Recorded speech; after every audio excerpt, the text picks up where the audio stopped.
Hello,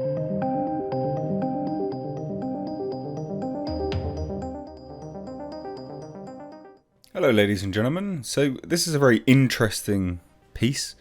You read from the title, Alleged Insider Claims Marvel Studios Diversity Push. So in terms of, quickly moving from Avengers to a new roster and then bringing in new characters, I guess is the perceived diversity push. That's kind of how I'm claiming it to be anyway.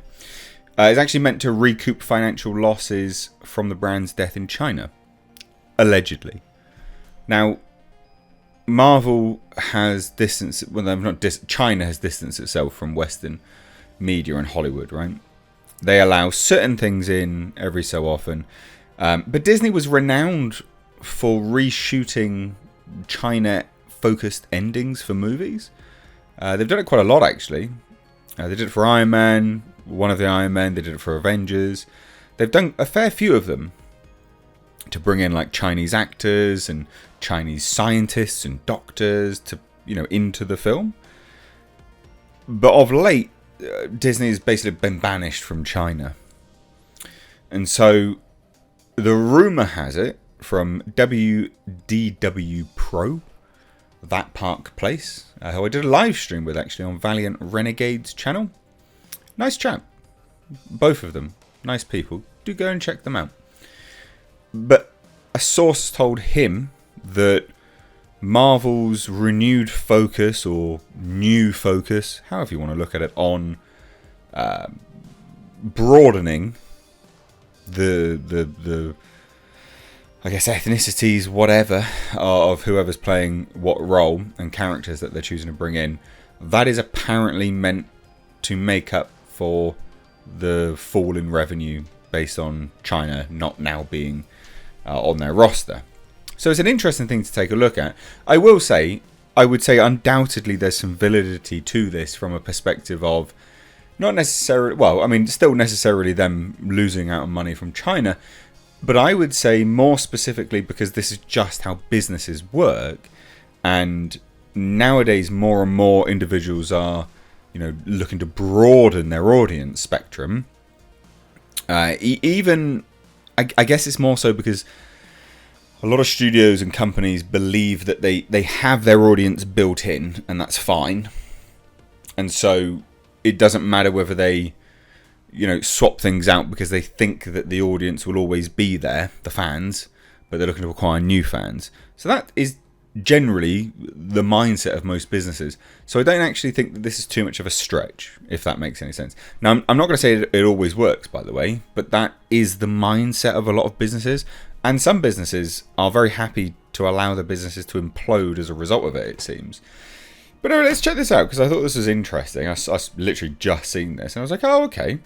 This is definitely worth a chin wag. But like I said, alleged insider claims Marvel Studios' diversity push is meant to recoup financial losses from the brand's death in China. We know they're not in China anymore. We know that, and we know that they did actually shoot specific things for China not too long ago. But according to an alleged insider, Marvel Studios' recent diversity push is not intended to send a message of denigration towards the acceptable target demographic of straight white men, but rather cynically squeeze what extra money they can from American audiences in order to make up for the fact that their sales in China are going less spectacularly than they expected, to the point where the brand is pretty much dead within the borders of the CCP. So, that makes sense. I don't think we talk about the message, and there's definitely, Disney are renowned for trying to send a message. They've come out and admitted it in Zoom calls and things. But I can believe that they're cynically trying to squeeze extra money from American audiences more so than trying to denigrate people, just because they are still a business. Again, whether that is right or wrong, who knows. The supposed insider provided their insight into Marvel's death spiral to the noted Disney scooper WDW Pro, who in turn scrubbed their message of identifying info and published its contents to the Disney-centric news outlet That Park Place. So prompted to share their information after finding themselves impressed with the Scooper's previous sharing of an alleged Disney insider's explanation as to why the company's Marvel and Star Wars toy sales are flailing, the Marvel insider informed WDW Pro that the new stuff isn't selling. And they say, what is going on right now with Marvel is the same thing that happened with Star Wars. It's a vicious loop. It all comes down to two big factors, China and ego. So expanding upon this assertion, the insider revealed, Marvel is dead in China, not the brand, the sales. And the Chinese government wants to play hardball, wants to cut off the MCU from their box office. And none of this is real speculation. It's all politics and propaganda. They want the biggest movies made in China playing in China. But that was the big driving force behind Marvel's strategy for a decade. We were supposed to get to finish Infinity Saga, saturate Western markets, then growth was in Beijing. Now we're locked out. I can believe that. I can believe it.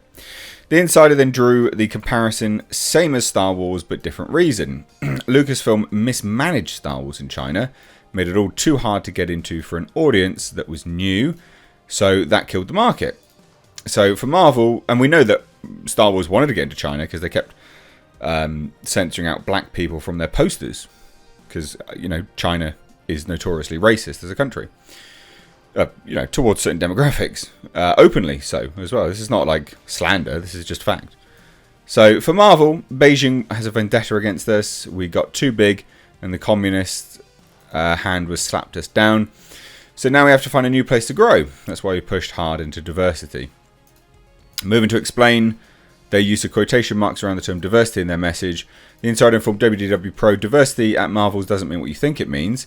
It isn't races and religions and disabilities. Diversity is equal with representation.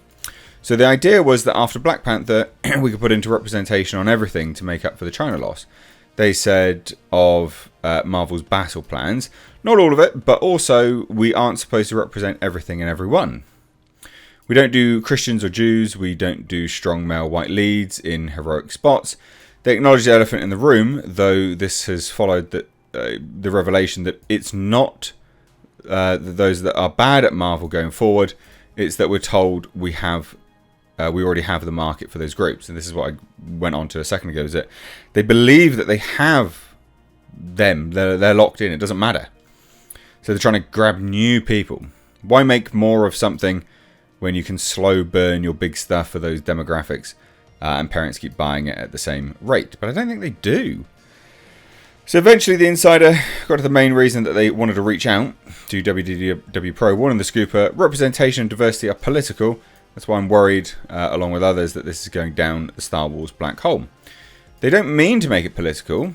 They just are political and don't know it. They don't leave their bubbles. Instead of doing new stuff based on race or sex, we have to do it based on behaviours. Then in meetings, we're told behaviours are representation. It's just all over the place, isn't it? It's not enough to have diversity based on background. We have to have diversity based on the way people act. Why do you think She-Hulk is how it is? They're trying to create a new Marvel market for neo-feminist women. We're trying to grow in every direction all at once and have the belief that the old fans will stick with it through all of this. And unfortunately for Marvel, the insider asserted this isn't the case. And I would agree, it doesn't seem to be that they will do it. It also seems like a baffling... I mean, again, I can buy that this is their plan. I just think it's a weird plan, personally. Like, why would you... Well, I guess maybe good business sense to go, right, we'll expand everywhere. But surely trying to expand everywhere at the detriment of your current market's not that smart. They know it and can't hide it. The flops have been gigantic embarrassments. People are turning to Disney Plus to get the Marvel shows the way it was planned. Same time, they aren't willing to change because this is a Feige strat, and it is all about his ego. He doesn't want to be known as the greatest IP manager of all time. He wants to be known as the greatest studio head ever. Creative, financial, everything. But the Feige strat is falling. Strategy, I guess. Everyone knows it. Your toy expert knows it. Our partners know it. But then people, when the phones are away, will ask, why aren't you adjusting? Why don't you go back to what works? It all comes down to ego. Feige thinks he can hold out long enough to build the new markets with all the diversity the DEI on screen, but he thinks that he can buy back the old fans with a huge spending spree for multiverse stuff. Interesting. So, yeah. There's not a lot else here, really. Now, drawing their message to an end, the insider offered two sides to WWW Pro. First explaining that though CEO Bob Chapek says he wants to get the company out of politics, he doesn't want out of politics the way you guys think. He wants Disney out of policy, but he wants to go hard at the representation we talked about. Only one direction, it's money.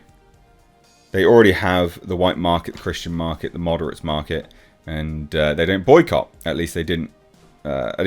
Strategy might change now that we're seeing a drop. It'll be interesting to see what happens, to be fair. I do think people do boycott. And you know what I think is most of the problem with Marvel at the moment?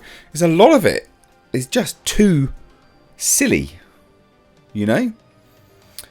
And what I mean by too, you can be comedic, but it's too silly. And I just don't really know what they're going for. But anyway, I thought this was interesting. What do you guys think? Thoughts down below.